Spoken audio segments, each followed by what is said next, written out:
بسم اللہ الرحمن الرحیم۔ السلام علیکم بچوں، بیٹا کیسے ہیں آپ؟ امید ہے اللہ تعالیٰ کے فضل و کرم سے آپ خیریت سے ہوں گے۔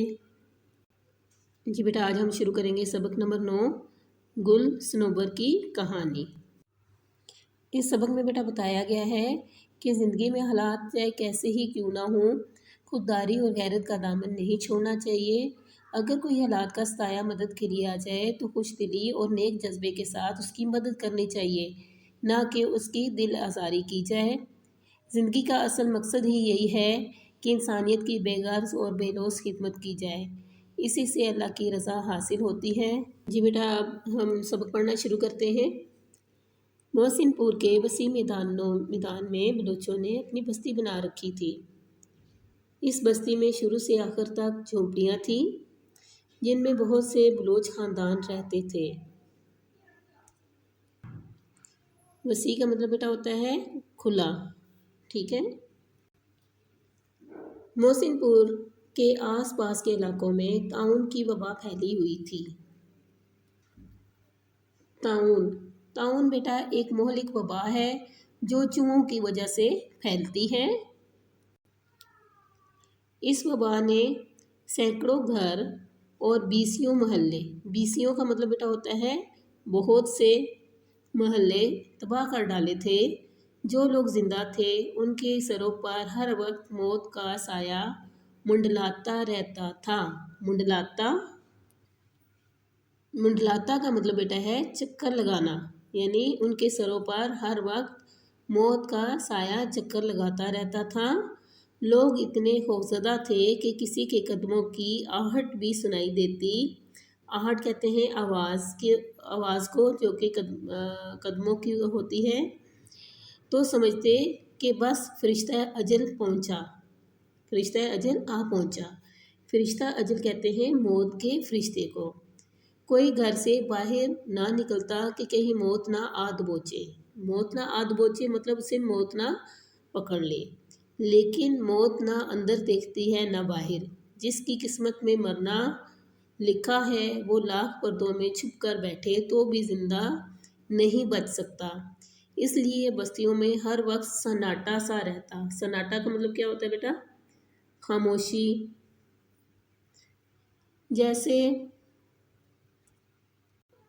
ہر شخص خاموش بیٹھ کر موت کا انتظار کر رہا ہو۔ اس ہو کے عالم میں بلوچوں کی جھونپڑیاں ایسی تھیں۔ ہو کا عالم، اس کا مطلب ہوتا ہے بیٹا سنسان یا اجاڑ، ٹھیک ہے، جہاں زندگی کے آثار برابر نظر آتے تھے۔ یعنی اس سنسان اور اجاڑ عالم میں بلوچوں کی جھونپڑیاں ایسی تھیں جہاں زندگی کے آثار کیا ہوتا ہے بیٹا؟ آثار کہتے ہیں نشانات کو۔ رات کے سناٹے میں، سناٹے مطلب خاموشی میں کوئی نوجوان بلوچ الغوزے پر تان لگاتا۔ الغوزہ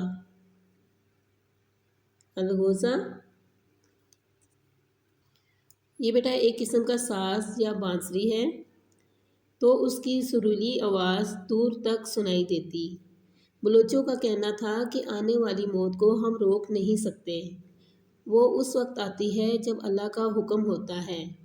پھر ہم موت سے خوفزدہ کیوں ہوں اور کیوں موت سے پہلے ہی زندگی کو موت بنا لیں۔ لیکن آخر ایک دن ایسا آیا کہ موت بلوچوں کی جھونپڑیوں میں پہنچ گئی۔ طاعون اتنی تیزی سے پھیلا کہ ساری بستی دیکھتے ہی دیکھتے موت کا شکار ہو گئی۔ 3-4 دن کے اندر جھونپڑیاں مکینوں سے خالی ہو گئی۔ مکین کسے کہتے ہیں بیٹا؟ مکان میں رہنے والوں کو، ٹھیک ہے۔ بس ایک جھونپڑی ایسی تھی جس کے 2 ننھے مکینوں کو، یعنی اس گھر میں رہنے والوں کو اللہ نے اپنے حفظ و ایمان میں رکھا تھا۔ ایک 12-13 برس کی بچی جس کا نام صنوبر تھا اور دوسرا اس کا چھوٹا بھائی گل۔ یہاں تک بیٹا یہ بتایا گیا ہے کہ محسن پور کے وسیع میدانوں میں بلوچوں نے اپنی بستیاں بنا رکھی تھی جہاں پہ طاعون کی وبا پھیلی اور بہت سے لوگ جو ہے وہ فوت ہو گئے۔ چند بلوچوں کی جھونپڑیاں باقی تھیں۔